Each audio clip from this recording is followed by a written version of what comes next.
Hey guys, this is Bharat and welcome to Bharat's Kitchen with McDonald's Aloo Tikki Burger. Well, the first thing which comes to my mind when I talk about Aloo Tikki is value for money. And it's this concept which really helped me. Don't worry, you'll find out in few moments. Okay, so let's begin with it. So first we need some boiled potatoes, and remember these potatoes should be cold. That is, you should keep them in a refrigerator for a minimum of 4 to 6 hours. And remember that you have to keep them unpeeled in the refrigerator. Then just peel them and shred them. Now the reason why I told you to use cold potatoes is basically because cooling them will basically reduce the level of moisture. And even if I mash the potatoes, then you can see that it is still a little bit firm. Alright, further on this theory of moisture loss, we need to activate some rice flakes, and for more details on starches, you need to see my video on crispiest aloo tikki. Moving on, well, to develop a recipe for masses or a burger which everybody would like, you need a flavor which will relate to every Indian's taste palette. So for the spice mix, you need some coriander powder, also known as dhania powder, some black pepper, also known as kali mirch, some cumin powder, also known as jeera powder, some yellow chili powder, and if you don't have yellow chili powder, then go for red chili powder. But trust me, yellow chili powder gives a much better result. Finally, you need to add some garlic powder, and then just mix everything together and keep this spice mix aside.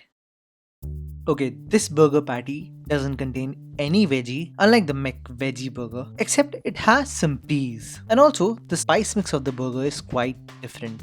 Alright, time to cook. So, we're gonna keep a pan on a medium flame and add some unsalted butter. And if you want alternatives of unsalted butter, then you'll find them on my website. At this point, we're gonna add our peas and cook them for about 2 to 3 minutes. And then add your shredded potatoes and quickly add some salt.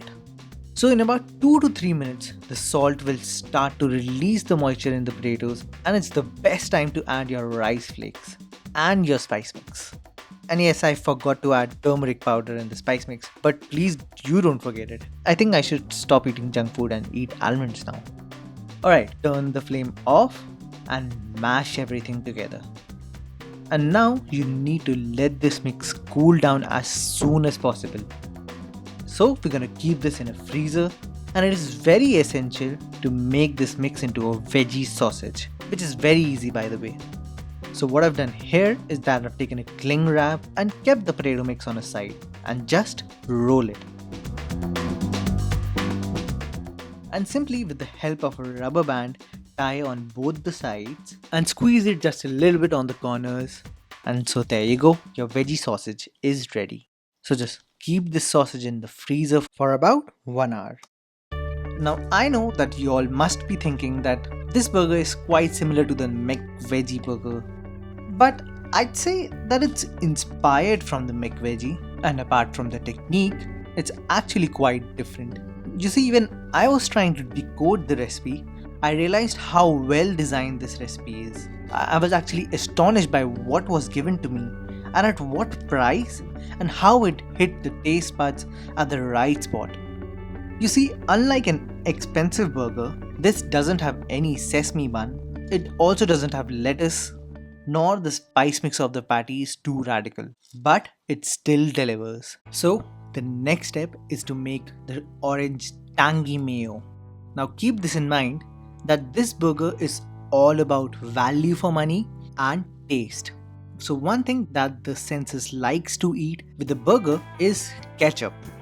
So all you need is some mayo, some tomato ketchup, and the secret ingredient to get that orange color is some paprika oleo resin, which is basically paprika extract, or you can also say just natural food color. So just a few drops of this and voila. And trust me, even if you don't want to use color, still the mayo will taste absolutely similar. So now for our lettuce replacement, we have some sliced onions and some tomatoes. But the problem here is that onions are quite acidic and because of that, they taste acidic while you eat them raw. So to take care of that issue, just keep them in some water for 2 minutes, drain them, and then keep both the tomatoes and the onions in the refrigerator for exactly 10 minutes and not more than that. So basically, by cooling the onions, they will become more firm and will provide that crisp and fresh flavor just like lettuce. See how a simple technique can make a huge difference. Okay, finally, we just need to make a batter to coat our burger patties, for which we just need some all-purpose flour, some cornstarch, some yellow cornmeal. We also gonna add some salt. Hey, we don't want to make it bland, and also a little bit of oil. Make sure you mix the oil thoroughly throughout the flour and then add some ice cold water and just whisk everything together generously. Okay, now it's time to take the veggie sausage out of the freezer, and you can easily cut them in burger patty shapes. Don't forget to remove the cling wrap and also make sure that your burger patties are according to the size of your burger buns. And you can clearly see, due to using cold potatoes and rice flakes, there is quite less moisture in the burger patty. So first we're gonna dredge them in a mix of cornstarch and baking powder, and don't worry, I'll give you all the measurements on my website. Then make sure you remove all the excess cornstarch and baking powder. Now the reason for dry coating them is basically so that the burger patty is easily coated with the batter throughout. Okay, then just dip the patty in the batter and finally dump them in the breadcrumbs. See how perfect burger patty it is, and they're all of equal size. Now you can easily store these burger patties for 5 days in a freezer, and remember to use an airtight container. But I'm gonna fry them right away at 170 degrees centigrade for about 5 to 7 minutes.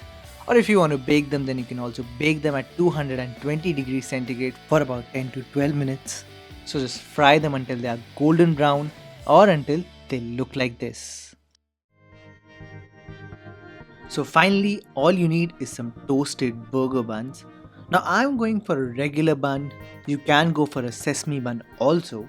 Now here, please be very careful about the assembly of the burger. So on the top bun, first comes in our orange tangy mayo, then our lettuce. Oh, I'm so sorry. I mean our replacement lettuce, which is onions, few tomato slices. Then comes in our aloo tikki patty, and finally the bottom bun. Just flip it over and your aloo tikki burger is ready.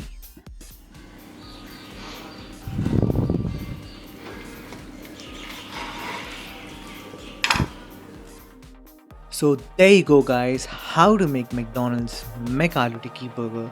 You'll find all the list of ingredients and their measurements on my website. And if you like this video, do give it a thumbs up. For updates and queries, you can like me on Facebook, follow me on Twitter and Google+. Until then, I'll see you all next time.